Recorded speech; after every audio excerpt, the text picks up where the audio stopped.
Hey gamers, quick apology. For whatever reason, my regular video exporting software compressed the audio in a weird way, so everything is going to sound just a little bit worse than it regularly does. Also, sorry if I sound worse than I regularly do right now, as I'm kind of sick. Anyway, on with the show. You know, there are some forgotten franchises that I don't particularly care for. Like, I don't particularly care for Advance Wars. But a lot of people do, so I wouldn't, if I saw it, I'd be like, alright, that's so cool that they're bringing it back. You know? No frickin' way! Advance Wars! I was literally just saying at the start of this stream, this isn't my favorite, but I would be so happy to see it back. This wasn't my choice for a neglected Nintendo IP to come back, but I'm glad it's here.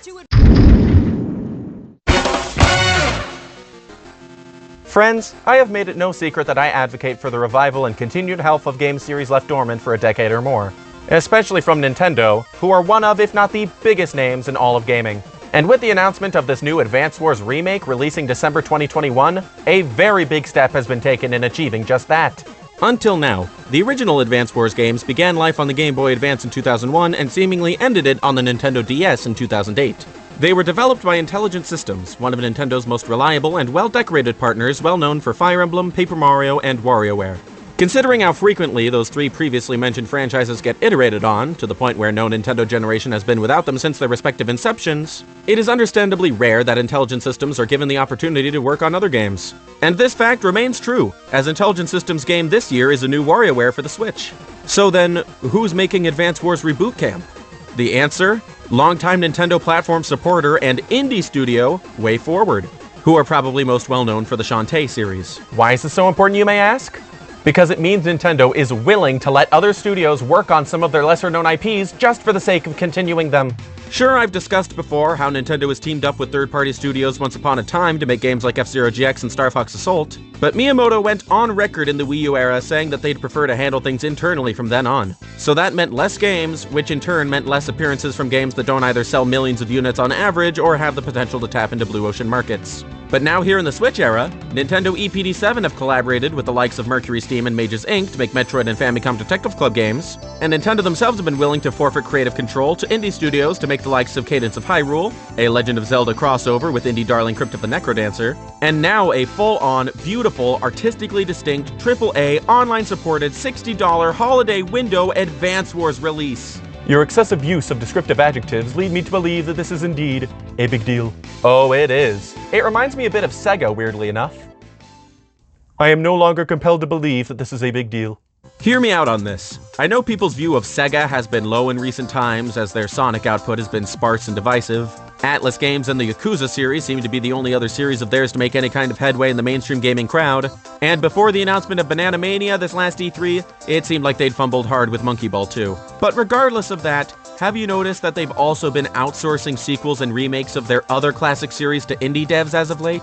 Like, look, we've got Alex Kidd, Streets of Rage, Panzer Dragoon, Shenmue, House of the Dead, Monster Boy, like seriously. It's only a matter of time before Jet Set Radio, Comic Zone, and Decap Attack come back too, right? And they also revealed in an investors meeting recently that they're looking to tap into more of their classic IPs internally too. If Nintendo plays their cards right and make the right deals with all the right second-party and even independent studios, Famicom Detective Club and Advance Wars may not be the only long-neglected Nintendo IPs to make comebacks. Longtime viewers of my channel know that my most favorite Nintendo IPs are the ones that Nintendo haven't revisited in a long time. So I'm sure you can just imagine my excitement at the prospect of finally getting a new F-Zero game after being without one for 18 years, regardless of who they let make it, indie or otherwise. I don't mean to harp on the point or make a competition out of it or nothing, but while mainline Metroid's hiatus was technically 19 years, the overall Metroid franchise did get like 9 releases in between Fusion and Dread. F-Zero still has nothing. Series whose viability is totally up in the air like F-Zero, Custom Robo, and naturally Advance Wars need this new outsourcing approach in order to even have a chance at keeping a steady amount of new releases. And I'm just talking like every 5 or 6 years at the least here. Not every series needs or even should keep getting new games at the rate of cows like Pokemon and Mario. As we're seeing with the unusually long amount of time gone by now without new entries in previously steady series like Mario Kart and Donkey Kong, Nintendo, no matter how big they are or how many teams they have, need more time now than ever before to develop big new games. And being a business, Nintendo is more likely to devote those resources necessary to make those big games on big series. B2C tier franchises like Advance Wars definitely have sizable niches in today's gaming market, but can Nintendo really safely justify leaving too long of a gap between more lucrative series like Fire Emblem or Paper Mario just to fill it up? Nintendo's name, brand, and library of intellectual properties are something I'm sure many, if not most, if not all, of the AA/indie game studios in the world would die to have the chance of working on.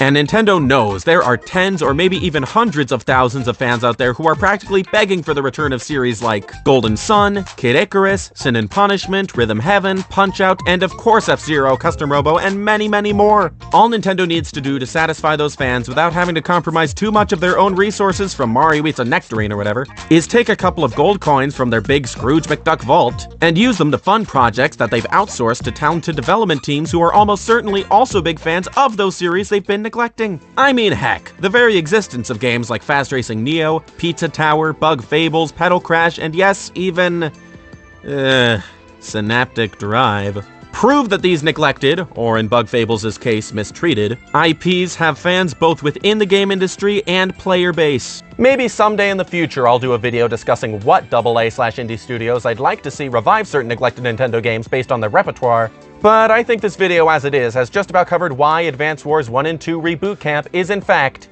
a big deal. Be sure to go to the comments and let me know what Nintendo IPs you want to see revived, and maybe even what studios you want to revive them. And of course, like this video if you've enjoyed it, and subscribe to my channel if you haven't already. Sharing this video or my channel on social media also helps out a ton, but if you'd really like to help me out even more tons than that, consider being cool and awesome like these folks you see on screen here and donate to my Patreon page for as little as $1 a month. You'll get behind-the-scenes updates on my Patreon page and a credit at the end of my videos if you do. Thanks again for watching, and I will see you the next time I see you.